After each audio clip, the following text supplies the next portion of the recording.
Hey fellas, today we're talking about eBay. I'm going to tell you why you need to still be on eBay, why you should be selling on eBay, because there's a lot of money to be made on eBay.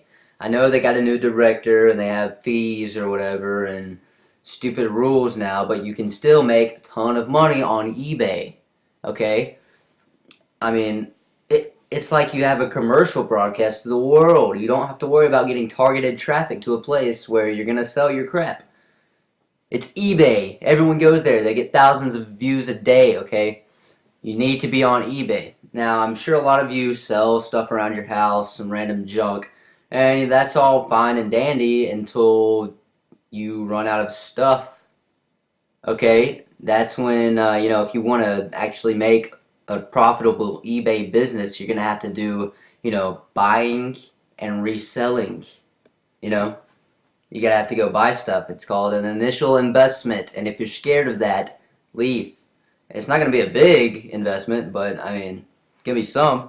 Alright, and I'm going to talk today about a few methods of buying and reselling. First and foremost, by far the best way to buy and resell that I've used is liquidation. You see these commercials on TV with liquidation blowout sales for stuff that's going out of business.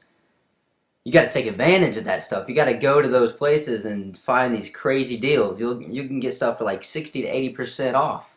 And if you get something for 80% off, let's cover this real quick. Okay, let's say there's a stereo that retails for $100, and you get it for 80% off. You buy it for 20 bucks. You go on eBay and you list it for half price. Everyone's going to be like, and they're going to bid on it like crazy, and it's going to sell every time. No matter what, it's going to sell every single time. If you list it for half price, and it usually goes for $100, you list it for 50 bucks, you're going to get $30 profit if you bought it for 80% off. And usually it's going to go for a lot more than half price. It might go for 80 bucks or something. That's $50 profit. What if you bought 10 of those things and sold them for 80 bucks each? That's a $500 profit. That's some good stuff right there, okay? Let me just go ahead and tell you. With liquidation alone, I could make probably $2,500 a month. Back in the day. I don't really do that much eBay anymore. But a couple years ago, I was big into eBay. And on liquidation sales alone, I could get it away with $2,500 a month on average.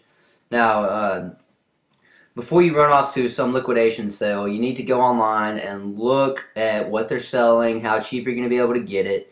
Then go on eBay, type in the item that you're looking for, and see what it's going for on eBay. If it's going for the same price that you can get it at the liquidation store, you can't buy that. You're not going to make anything. Just use common sense. You got to do some market research before you run off to these things. If they don't have a website, you can always have someone at home sitting by the phone with a computer, call them up, say, hey, look up this item, see what it's going for, And that's what you need to base all your decisions on. All your buying decisions need to be based on your market research, what you've looked up on eBay, and how much you can get it for. See if you can be happy with the profit that you're going to make. It needs to be at least 70% off, I think, if you're going to do a liquidation sale. You need to get, and don't go buy an iPod and try to resell it. That is so stupid. Whatever you do, don't sell mainstream items. Don't sell iPods and guitars and laptops. You know why? Because half the world is selling those things. How are you going to compete with that? Go on eBay and type in iPod. You're going to get like 1 billion results. Everyone's selling iPods. And you know what? There's people out there with eBay businesses based solely on iPods. They sell iPod Nanos. And they probably got this contract with the manufacturer where they buy them in big bulk wholesale lots and get this huge deal on them, and they can list them for dirt cheap. Like you can't afford to list stuff for as cheap as they can. Okay, if you want to go make an iPod business, be my guest, but it's not going to be easy, and it's going to be some big investment. All right, there's so much better ways to sell stuff on eBay. You need to be looking for unique, specific items that you never thought would sell. Stuff, just random crap. One time I sold these desk lamps, at the base of them, they had like a robot in the middle. And everybody thought it was cool. They sold like crazy. It was like a little robot that did this in the middle of the lamp. I bought them for about $5 each. First I just bought one and I listed it. and it sold for 25 bucks. I went back to that online place and I bought 100 of those things and made a killing. I mean, I made a ton of money off of those things. I mean, it was crazy. I mean, that's the kind of stuff you got to find. You got to realize that you're always hunting for stuff. If you have an eBay business, you don't just have a steady job. You're always got to be looking for stuff, unique crap to sell. And I know a lot of people have trouble thinking of stuff to sell. They're like, oh, I don't know of anything unique. Well, here's what I like to do. Take all the stuff that you originally thought you would be selling, like the junk around your house. You might have a guitar or something you're going to sell. Just take all that and throw it out of your head, okay? Forget about it. Now think of all the stuff that you never thought would sell. Just random stuff. Like look around in the room that you're in and just look at random stuff that you thought would never sell. Like a light bulb, or I don't know, a stool with cherries on it, or a shower curtain with machine guns on it or something. I don't know. Weird stuff that's unique and specific. You can even do collectibles. Those are really good to sell. If you can get them for a good price. Now the second method of buying and reselling I want to talk about is drop shipping. Drop shipping, a lot of people fail with it because they don't know what they're doing, but let me tell you, it can be a luxury if you do it right. It is a time saver and a money saver, but most people can't do it. I'm just going to tell you that right now because they make one simple mistake. They go to these huge, popular, reputable drop shippers and they start buying their stuff to drop ship. And then they go look on eBay and they see that their stuff is selling for the same price they just bought it for. You know why that's not going to work? Because the whole world is buying from that drop shipper and they're already selling stuff on eBay. They beat you to it. You can't go to these well-known drop shippers and expect to make any money. Alright? You got to find these things that are like no one knows about. Go find some drop shippers that no one knows about. You might say, well, how am I going to do that?